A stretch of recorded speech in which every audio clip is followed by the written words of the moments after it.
Hai, Assalamualaikum dan selamat sejahtera. Baiklah, pada kali ini saya akan teruskan dengan penerangan berkenaan dengan buku tunai runcit. Pertama, kita lihat dulu format buku tunai runcit. Ini ada dalam buku teks, buku teks tingkatan 4. Okey, format buku tunai runcit. Yang pertama, kita mesti ada tarikh.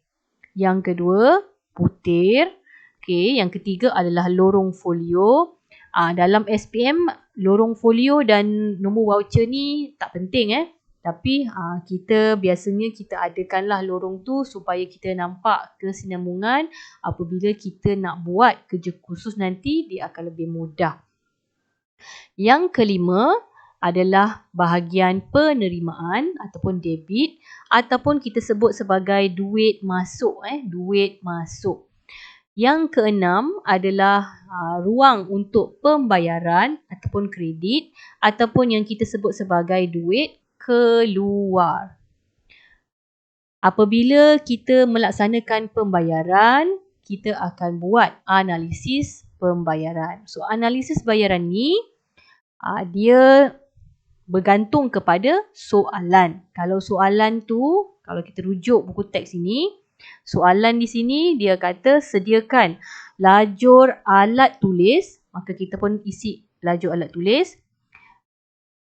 Belanja pejabat, okey di sini ada belanja pejabat, kemudian ada pos, di sini ada pos, terbalik pun tak apa. Okey, diikuti dengan pelbagai. Okey, di hujung sekali kita letak pelbagai dan boleh tambahkan ruangan folio di sini. Ruangan folio di sini adalah untuk urusan ledger. Tapi ledger ni kita belum belajar lagi lah bagi pelajar yang baru belajar untuk tingkatan 4 ni. Ruangan ledger ni dia belum belajar lagi. Okay, jadi kita teruskan. Di sini kalau kita lihat, okay, tarikh tarikhnya mestilah dimulakan dengan bulan, barulah diikuti dengan hari bulan. Di atas sekali dia akan letak tahun. Okay, bagi akaun kita akan letak bulan dulu diikuti dengan tarikh. Seterusnya, pelajar lihat yang kita kena faham di sini. Sistem panja. So, apakah itu sistem panja? Sistem panja ni di mana setiap kedai dia adalah berbeza. Wang peruntukan yang diberikan untuk duit tepi, untuk duit yang disimpan di dalam bahagian tunai runcit. Kalau kita rujuk kedai buku Maisarah, dia menyimpan tunai runcit mengikut sistem panja, tetapi di mana wang yang diberikan pada satu hari bulan dia menerima cek. Kalau menerima cek, maksudnya terima duit daripada bank sebanyak RM600. Maka RM600 ini secara automatiknya adalah berdasarkan sistem panja yang akan digunakan sama setiap bulan. So, pada bulan April ni RM600. Pada bulan Mei juga, kita akan ada RM600 pada satu hari bulan Mei.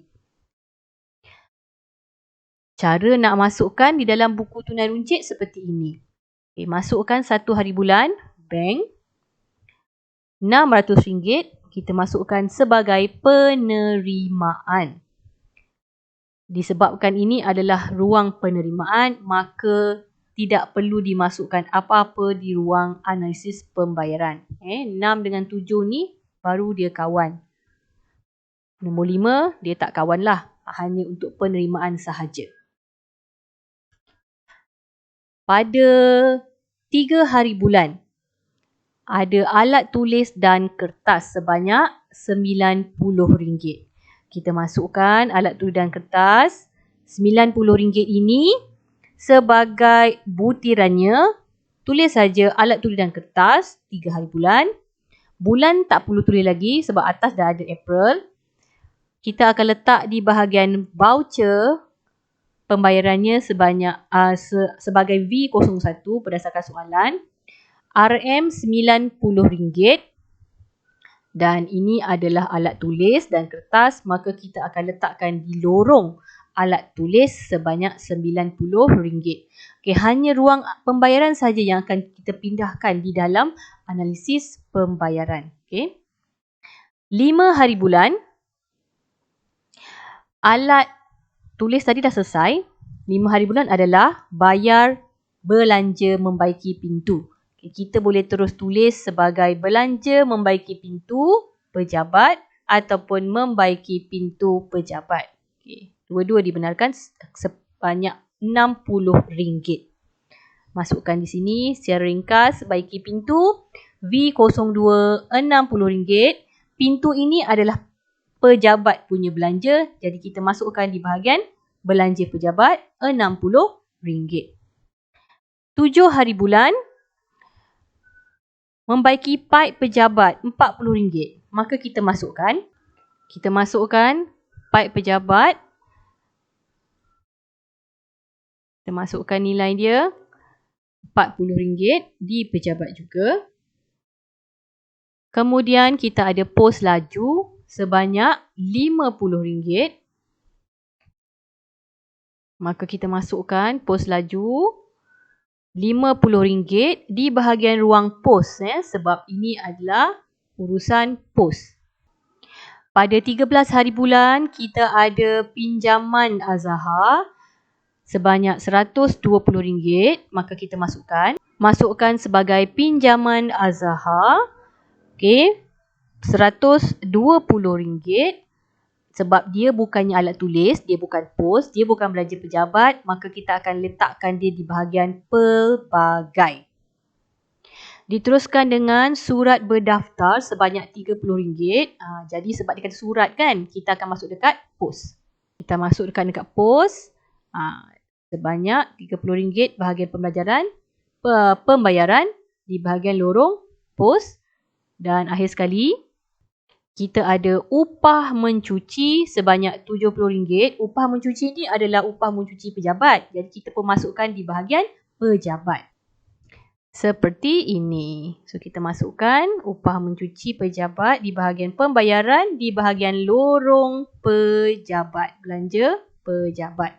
Jadi selepas kita masukkan semua angka-angka di dalam buku tunai runcit, kita pun kira. Okay. Mula-mula kita buat garisan panjang-panjang daripada penerimaan sehinggalah pelbagai. Kita buat garisan panjang sampai hujung, nak langgar folio pun tak apa. Kemudian kita kira dahulu penerimaan 600 total, kita kira semua sekali. Okay. Kemudian pembayaran kita kira semua sekali, ada 460. Analisis bayaran untuk setiap satu ni kita kira. Total 90, total di sini 80, total di sini 170.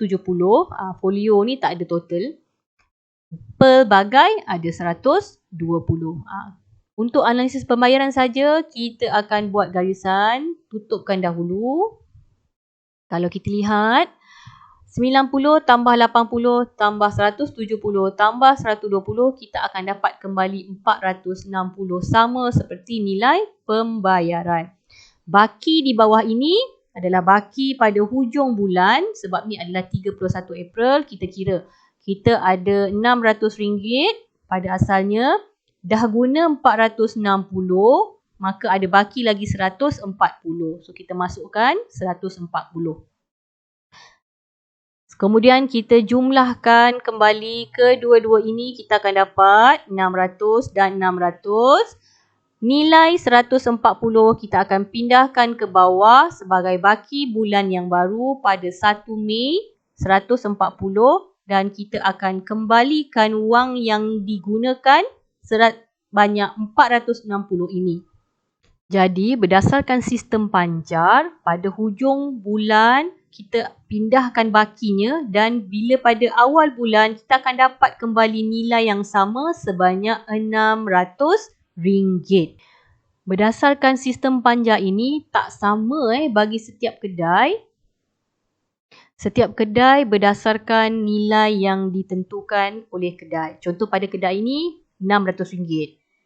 Jadi semua duit yang telah digunakan akan dikembalikan sehingga mendapat kembali nilai asal panjar. Okey, harap pelajar faham.